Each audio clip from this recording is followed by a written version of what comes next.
আরো জোরে বৃষ্টি হ, আরো বেশি করে বৃষ্টি হ, একেবারে বন্যা হয়ে যা, তবেই তো আমার লাভ। কেন কেন? বন্যা হয়ে গেলে তো ক্ষতি হবে। ক্ষতি হবে সেটা তো চাষিদের, আমার তো লাভই হবে। চাষিদের থেকে কম দামে ফসল নিয়ে বেশি দামে বিক্রি করব। চাষিরা তোমাকে কম দামে ফসল বিক্রি করে দেবে? এমনিতেই ওদের এত ক্ষতি হয়ে গেল, ওরা তো দাম বেশি চাইবেই। আরে শোনো, এই গ্রামে সফল ব্যবসায়ী শুধুমাত্র আমি, আমাকে ছাড়া ওরা কাউকে ফসল বিক্রি করতে পারবে না। তাই আমি যা বলবো সেটাই ওদের করতে হবে। ভালোই সুযোগ পেয়েছো তাহলে। এই, বেশি মুনাফা হলে আমাকে কিন্তু একটা সোনার হার গড়িয়ে দিতে হবে। তোমার তো আলমারিতেও সোনার গয়না, এরপরেও তোমার সোনার হার চাই? এই, বউয়ের কথা কিন্তু শুনতে হয়, যেটা বলবো সেটা যেন চলে আসে। তোমার তো কোনো টাকার অভাব নেই, তাহলে কেন এমন করো বলো তো? আরে ভবিষ্যতের জন্য তো রাখতে হবে, টাকা পয়সা খরচ করে দিলে তো ভবিষ্যতে অসুবিধা হয়ে পড়বে। ধুর, তুমি তো ব্যবসা করছো, খাটাখাটনির তো কিছু ব্যাপার নেই। যে বয়স হলে করতে পারবে না, আর তোমার তো ভালো সুযোগ, কেন এমন করো বলো তো? জানি না বাপু। আচ্ছা আচ্ছা, তুমি রাগ করো না, আমি এনে দেব। তবে আগে দেখি চাষিদের থেকে কত টাকার ফসল কিনতে পারি, তারপর করে দেব।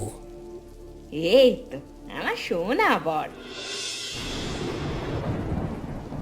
এই শুরু হলো ঝড় বৃষ্টি, এবার এরকম লেগেই থাকবে। হ্যাঁ, যা বলেছে। তবে আজকে ঝড় বৃষ্টি তা দেখে আমার খুব ভালো লাগছে। টানা 15 দিন প্রবল রোদ আর গরম, পুকুরের জলটা একেবারে শুকিয়ে গিয়েছিল। এবার একটু জল বাড়বে। হ্যাঁ, এবার মাছগুলো একটু স্বস্তি পাবে। বাবা, তোকে আর একটু ভাত দেবো রে? হ্যাঁ গো, হ্যাঁ দাও। আজকে আমি খুব আনন্দিত, জমিয়ে খাওয়া দাওয়া করব। আর কালকে একটু মাংস নিয়ে আসবো, ভালো করে রান্না করে দিও তো। আচ্ছা বাবা, আচ্ছা, সে নয় করে দেব। তবে অত খুশি হোস না, এই রকম বৃষ্টি যদি রোজ রোজ হতে থাকে তাহলে পুকুরের জল উপচে পড়বে, তখন সব চারাপোনা মাছগুলো চাষের ক্ষেতে ঢুকে পড়বে, বুঝলি? হ্যাঁ গো, ঠিকই বলেছ। তবে এইরকম বৃষ্টি হবে বলে মনে হয় না, কারণ অনেক দিন পর বৃষ্টি হচ্ছে বলে এত পরিমাণে হচ্ছে।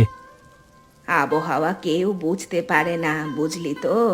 এই দেখবি রোদ, তারপরেই দেখতে পাবি প্রবল বৃষ্টি।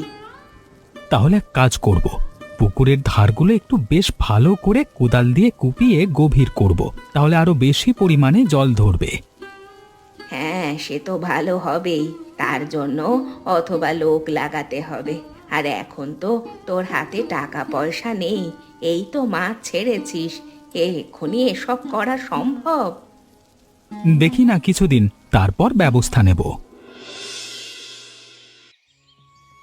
হায় ওপরওয়ালা, এ আমার কি হলো? আমার পুকুরের পাড় ভেঙে বেশিরভাগ জল সব আশেপাশের চাষের খেতে চলে গেল। এত টাকা দিয়ে যে মাছ চাষ করলাম, সব টাকা লোকসান হয়ে গেল। ভাই কাঁদিস না রে, কাঁদলে কি তোর সমস্যার সমাধান হয়ে যাবে বল? আরে না পারলেও কি আমার সমস্যার সমাধানটা হয়ে যাবে? যা হয়েছে আমার হয়েছে, তোদের তো ভালোই হয়েছে। আমার পুকুরের জল তোদের চাষের খেতে ঢুকে জলে ভর্তি হয়ে গেছে, এবার ভালো চাষ হবে।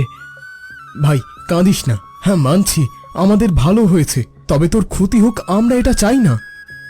মোহন, আমাকে একটু একা ছেড়ে দে, আমার একদম ভালো লাগছে না। কালকে রাতে আমি কত আনন্দিত হচ্ছিলাম, ওপরওয়ালা আমার থেকে সেই আনন্দ কেড়ে নিয়েছে।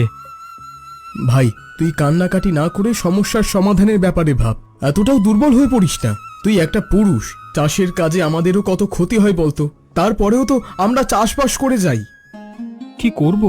আমার কাছে যে জমানো বেশি টাকাও নেই, আর যেই টাকা আছে সেই টাকায় বড্ড জোর 15 দিন চলবে।